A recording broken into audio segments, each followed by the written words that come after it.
तो ये एक रीअपलोड है क्योंकि पहला वाला वीडियो गांड मार के हटा दिया गया है। इधर ये डिस्क्लेमर नहीं पढ़ते हैं या फिर ये लोग क्रिटिसिज्म नहीं झेल सकते। अगर डिस्क्लेमर ठीक से नहीं पढ़े हो तो वीडियो पॉज करके थोड़ा पढ़ लो।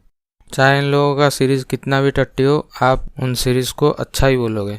अगर अच्छा नहीं बोलोगे तो कॉपीराइट क्लेम नहीं, डायरेक्ट कॉपीराइट स्ट्राइक ही आएगा। तो अगर तुम ह्यूमर थोड़ा भी समझते हो तो प्लीज चैनल की गांड मत मारो, बंद करो, हाथ जोड़ के मैं। फिर भी पता नहीं वीडियो कभी भी टेक डाउन हो सकता है। तो वीडियो अगर पसंद आए तो प्लीज एटलीस्ट इसको शेयर कर दीजिए। ये वाला पार्ट पिछले वीडियो में लास्ट में था, लेकिन इस बार पहले ही ऐड कर देता हूँ, अभी सुन लो। अभी ये मूवी देख के आपको एक ही बात लगेगा, ये का बवासीर बना दिए हो। IMDb की रेटिंग भी कुछ ऐसा ही कहता है। तो कहानी के शुरू में हम देखते हैं दो लोगों को जो कि एक आदमी को मार के चले जाते हैं। बस कहानी खत्म। मजाक था भाई। फिर हमें 10 महीने पुराना फ्लैशबैक दिखाया जाता है। यहाँ पे हम देखते हैं राजीव और युक्ति जो कि दोनों रॉ एजेंट्स थे। ये दोनों की कन्वर्सेशन से ये लग रहा था कि ये दोनों किसी वासिम नाम के एक टेररिस्ट को पकड़ना चाहते थे और युक्ति इस तरीके से इंफॉर्मेशन कभी कभी हासिल किया करती थी। करना पड़ता है। युक्ति लाहौर में as undercover agent Indian embassy में पोस्टेड थी। वो किसी रौफ अहमद के बारे में बात करती है जिसको यूज करके ये लोग वासिम तक पहुंचना चाहते थे, लेकिन युक्ति उससे इंफॉर्मेशन नहीं ले पाती थी, पता नहीं क्यों। इसीलिए राजीव पूछता है कि क्या रौफ को शेरो शायरी वगैरह पसंद है, क्योंकि वो ऐसी लड़के को जानता है जो कि उनकी मदद कर सकती है। फिर हम मिलते हैं अनन्या से। ये भी एक अंडरकवर एजेंट है और इनको शेरो शायरी काफी अच्छी तरीके से आती है और अनन्या को लाहौर भेज दिया जाता है। यहाँ पे वो मिलते हैं रॉब से जो कि एक बड़े बिजनेसमैन और बड़े इवेंट ऑर्गेनाइजर भी होते हैं। तो इनके बीच कुछ 20-30 मिनट तक शेरो शायरी वगैरह चलता है। इस पार्टी में अनन्या को एक आदमी दिखता है जो कि रॉब के साथ कुछ बात कर रहा था। नेक्स्ट डे वही आदमी रॉ के 2 एजेंट्स को किडनैप कर देता है। फिर 2-3 दिन बाद वो दोनों एजेंट सही सलामत वापस आ जाते हैं, क्योंकि उस किडनैपिंग में जो आदमी उस दिन रॉब के साथ बात कर रहा था वो आदमी इन्वॉल्व था। इसीलिए अनन्या काफी दिनों से रॉब का कॉल वगैरह इग्नोर करती है।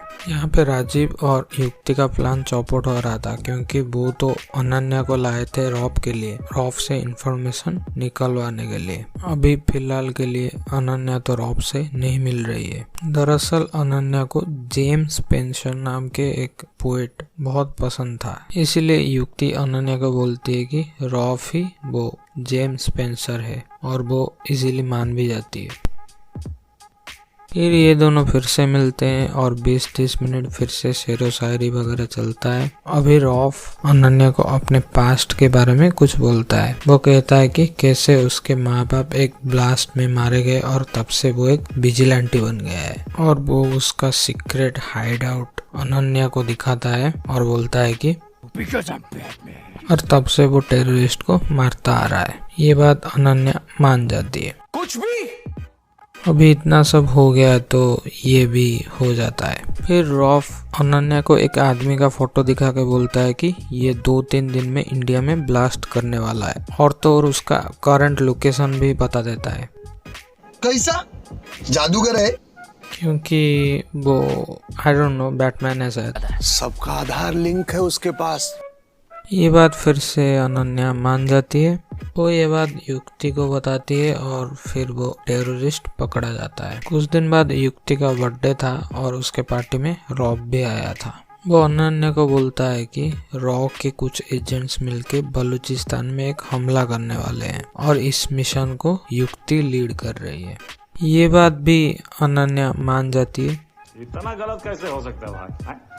रॉफ अनन्या की मदद से युक्ति का फोन यूज करके वो मिशन में जो जो एजेंट्स थे उन सब की डिटेल्स निकाल के उन लोगों को नेक्स्ट दिन मरवा भी देता है। तो ये बात पे अनन्या थोड़ी देर 5 मिनट के लिए रुकती है, लेकिन रॉफ की 1-2 बातें सुनकर वो फिर से कन्विंस हो जाती है। What the fuck is going on here?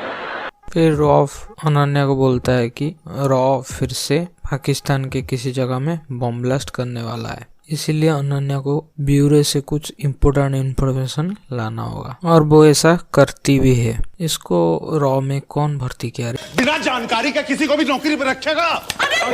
अभी युक्ति की फोन से डाटा लीक हुआ था, इसीलिए उसे टेम्पररीली सस्पेंड कर देते हैं। ये दोनों एक होटल में खाना खा रहे थे, तभी अनन्या को रॉफ की तरफ से एक फोन आता है और वो तुरंत उसे होटल से बाहर आने के लिए बोलता है। तो बाहर आने पर फिर अनन्या का फिर से 5 मिनट का ड्रामा चलता है और रॉफ यहाँ पे कहता है कि ये सब रॉ ने खुद किया है। ये बात 1-2 बार कहने के बाद अनन्या एज यूजुअल फिर से मान जाती है।